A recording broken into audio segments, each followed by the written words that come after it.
So as you can see, we've got an amazing person because they've been on the podcast. They've been sharing all this knowledge, been talking about gaming, talking about their favorite games. We bonded on our love for Spider-Man and God of War. Anthony, how you doing, man? How you doing? I am very tired. Since that podcast, I've actually been more tired since that time because of everything that we're doing. But yeah, just one day sleep will come to me. Honestly, man, I know it's the grind. It's the grind. It's the grind. But yeah, let us know, because obviously, we've got this here. Yes. So it's not that you're just attending Comic-Con. You actually got a stand and a booth at Comic-Con. See, look, exhibitor pass. We're talking about high-level people here. Yeah. What are you exhibiting at Comic-Con? Today, well, as you know, Melanin Gamers, we were a gaming community first. We came together because, as there's rampant sexism and racism when it comes to the online segment of, well, most segments, but especially the online. So we created this gaming community to game together, really. So sometimes we want to go back to our roots. We host tournaments such as today, Smash and Mario Kart, where we just come together and we game as people. That's really good. And I think you mentioned it, but we got to say, this isn't your first time exhibiting at Comic-Con, is it? No. How long have you been doing it for? We turned 5, I want to say, last week. Don't quote me on that because Andy, our founder, is watching. She might kill me.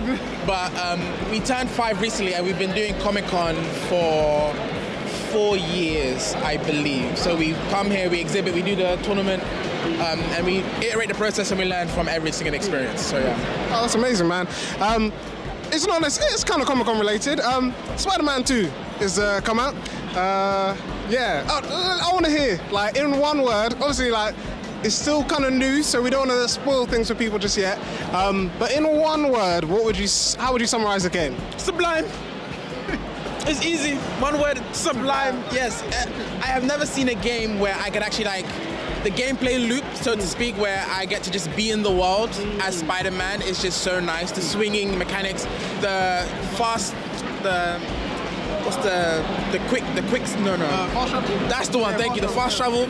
It's this is what I expect from a AAA game instead of some of the recent games. So it just shows me what a focused team of developers can do when given such a wonderful IP. 100%. And I think especially like we mentioned, the game makes you feel the first game obviously made you feel like Spider-Man, everyone loved it.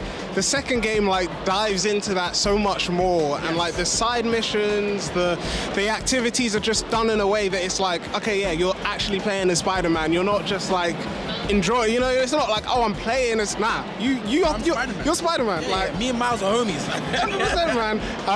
I gotta ask, of all the suits in the game, I know there's some endgame suits that we can't mention just yet. I haven't played too much, and I'm wary of spoilers. Of spoilers, but okay, but early, some of the ones that were exhibited in some of the trailers and stuff, what has been your favorite favorite suit for both Miles and Peter? I would say for Peter it will be the symbiote suit. I love that storyline. I love the suit. I love the what's it called from Spider-Man 1 for Peter Maguire? Billy Maguire. I love Billy Maguire. He makes me crack up. So I've loved the symbiote suit from then. I would say Miles. For me, it's always been Miles' OG suit. I loved when he spray painted it in the very beginning. So I've loved Miles' suit from then. So that has always been my go-to suit. Yeah. And one last thing. So obviously, Game of the Year contenders. It's I'm not gonna lie, man. It's been a good year for gaming. We ate this year. They were just you know what? Let's hit 2023 running. What do you if you get this and we post this and we're right? I'm gonna be they should have. We know our stuff. Who do you think of all the games that have come out this year? Oh, let's do top 3, and then who do you think's actually is gonna be the number 1 contender to win? Oh wow, we ate this year because Ragnarok was out this year. No, that was last year. No, yeah, because they won. Yeah. So I want to say Baldur's Gate is probably one of the biggest sleepers for me because for me, D&D has been this weird thing where it's just appeared on my algorithm.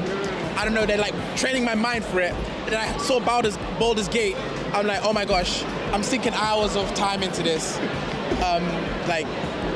I got work to do in the next day, and I hit Bird 3, and I'm okay, it's time to turn it off. So Baldur's Gate, I think, is going to be a sleeper. I want to say I don't know if Star Wars Jedi Survivor is going to be up there. I don't think so, but I know it's a very good game.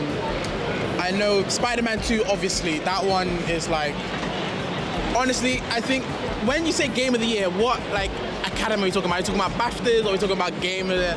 Because BAFTAs, they like narrative. So Spider-Man 2, I have a feeling they might get it.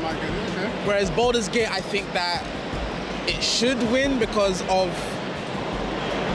if Spider-Man 2 is best narrative what studio could do, I think that Baldur's Gate gameplay-wise, the kind of like the infinite of the infinity of it, where it's like you can do like, I saw someone like stack boxes to get into a castle. I'm like, I didn't even think, like, this game reminds me that I'm not actually creative, because I've seen some people like they turn into a war bear and then it's like they jump from high onto someone and just like kill them instantly. I'm like, why didn't I figure that?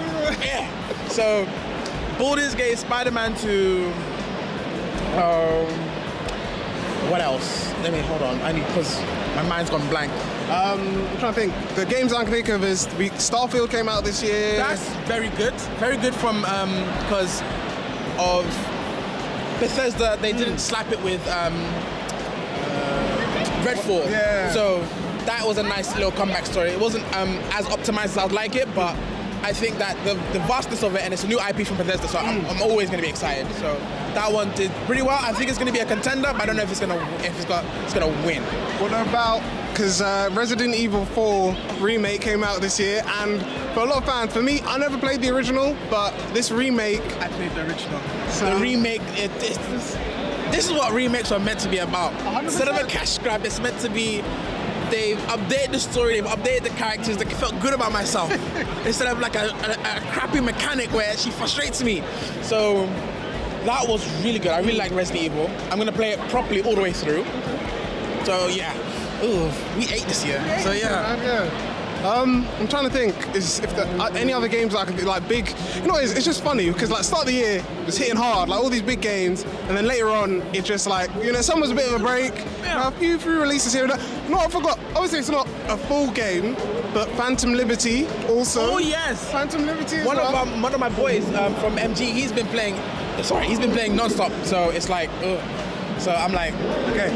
Yeah, we've been told by our producers we've got to wrap up, but one last thing, so of all those games we listed, what's the one that you think is going to win the Game of the Year? My heart says Baldur's Gate, because I want Baldur's Gate to win, but my brain is telling me Spider-Man 2 is going to win.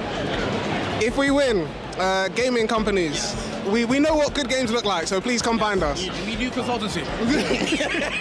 So thank you so much, man. It's been a pleasure to see you. And yeah, before you go, how can people, I mean, it is up there, but yes. We are everywhere. Take your pick, we don't mind, we will see you. We also have a website. We've also launched a new D&I consultancy for different studios and industries within to do about D&I and like really making characters more authentic that really speak to the characters that they're trying to create. So we're also doing that as well. We're also diving into D&D, and I'm going to be the sucker that's going to be the DM as well. So yeah, well, there's lots of stuff that we're ready for the following year coming forward. So yeah. So when Pick Up the Mic's ready to do a D&D match, we're hollering. I got you, bruv. You can. Yeah, I've got like 3 campaigns ready for all skill tiers. So don't worry, I got you. Yep. First match we might live stream. But yeah, thank you very much. Thank you. It was lovely having you. Lovely being here. Sorry.